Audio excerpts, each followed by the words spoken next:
Recording in progress. Hey guys, Onan here.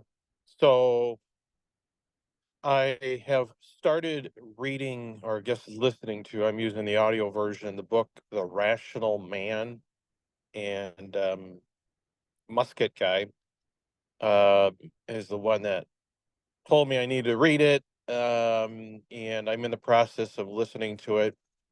And it's an interesting book. I'm just getting started on it, but it's an interesting book based on kind of what my thought process is here a week plus into this sort of celibacy journey.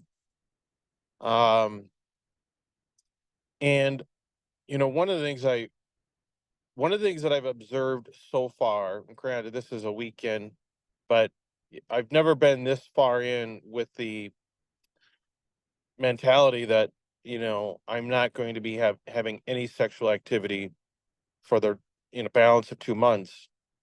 In normal course, I'd be a week away from the NFP period opening up and stuff, so you're just trying to get through that period. In my mind, it's totally different because you know, a week, there's many weeks ahead of me yet. But one of the things that I've observed is how liberating it is, or perhaps on the opposite side, how deeply dependent I am on my wife and on sex when we are carrying on a relatively normal intimate life with or without NFP.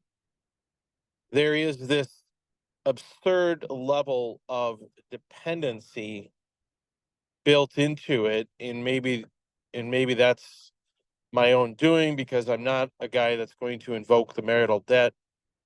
um but I've come to realize through this process that my wife will never sort of take it upon herself to proactively try to satisfy my sexual needs unless sort of, I don't want to say forced into it, but reminded into it and perhaps dutied into it. Okay.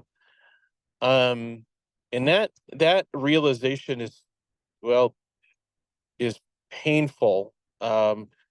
Because just yesterday we were chatting about this, and I don't know how we were talking about it, but she makes the very common female comment that I'm just kind of an annoyance to her during the infertile times when we can actually do stuff, which is pretty absurd on its face because I am very, very careful. Like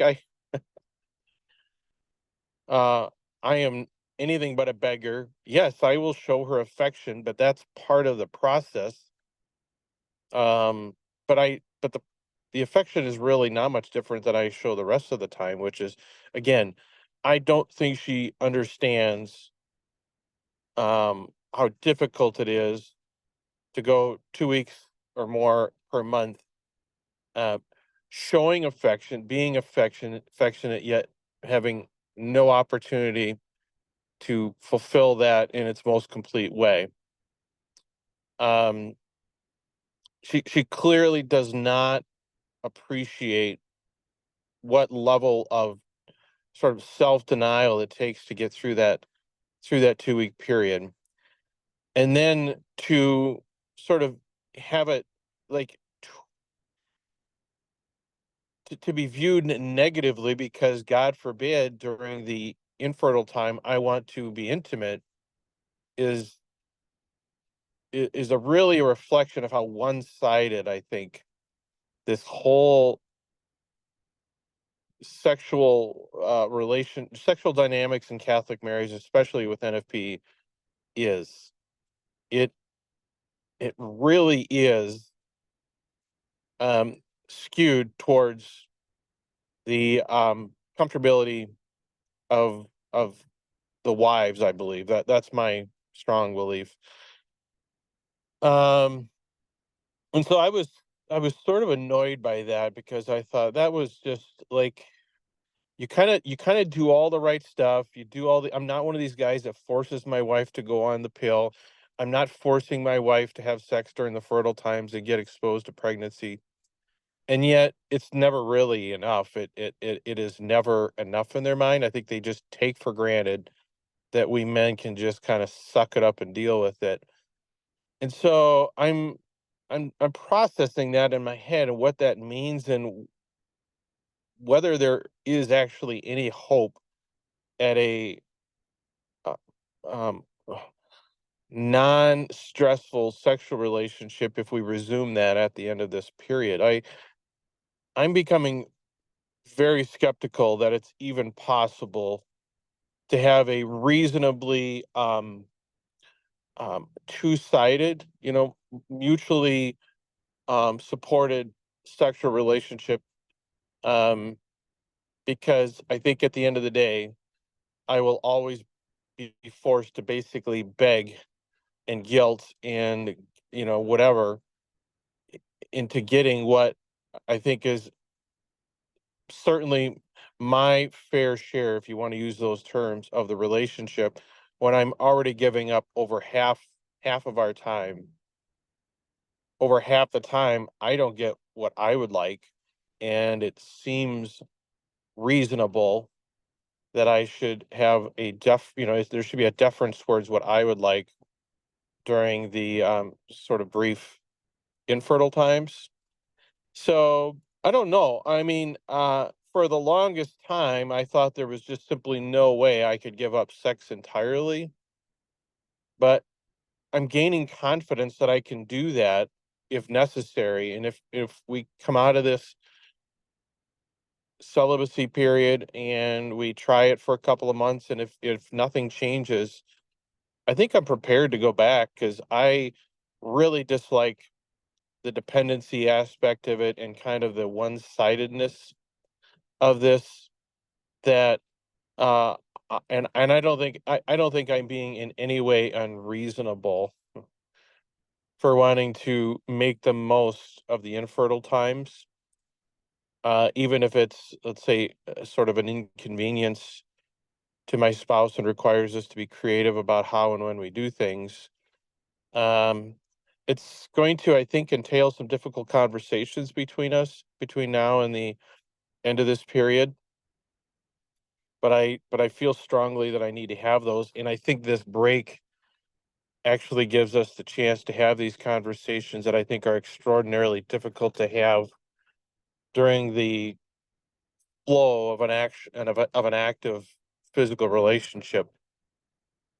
So anyway, I'm feeling weirdly empowered by this um, sort of break from things. And what I'm wrestling with in my mind is what is my call as a Catholic man? Because on the one hand, I could totally die to myself. I could just give up this really, really important and valuable part of our life well, of my life. I could just give that up and still give fully to my wife um what she wants and desires from this relationship. So is that the manly thing to do, is to give her everything that she wants and needs from this relationship, even if it is clearly not reciprocated? Or is there a matter of justice that simply I refrain from giving things that are an inconvenience to me for the same reason? I don't know. I'm really wrestling with that.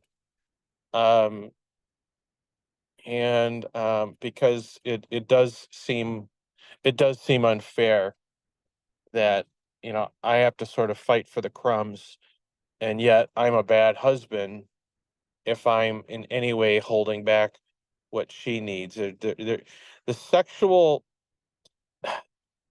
the sexual relationship is such a powerful leverage I think in women's favor that I don't know that there's any counter leverage in a Catholic marriage where we are committed to each other, or at least morally opposed to, adding sexual partners to the relationship. I mean, um, it really, really puts, I think, good men at a distinct disadvantage with no great options, because, um, if we're gonna be good men, we're gonna willingly die to ourselves and die for our spouses, even when it doesn't always seem like it's reciprocated. So that's what I'm really struggling with on an intellectual level now. I have some confidence now that I can, in fact, if necessary, go without, and I'm more and more entertaining the possibility that I will just do this, because the the pain and dependency and everything of having an on again, off again, or non fully committed sexual relationship is really difficult, and probably the source of most of my frustration in life. So I'm giving stronger consideration to that, but it does feel a little bit like cutting off your nose to spite your face. So I have to think that through a little more. But anyway, want to share that with you guys. I know that rambled on, but I'm um I'm really my what I'm willing to entertain intellectually has just totally changed in the last week and a half. That I'm just going to try and make the most of this process, and to develop the confidence and the skills and the discipline I need to do whatever comes after this. So anyway, appreciate you guys listening and commenting. And until next time, everyone, have a good one.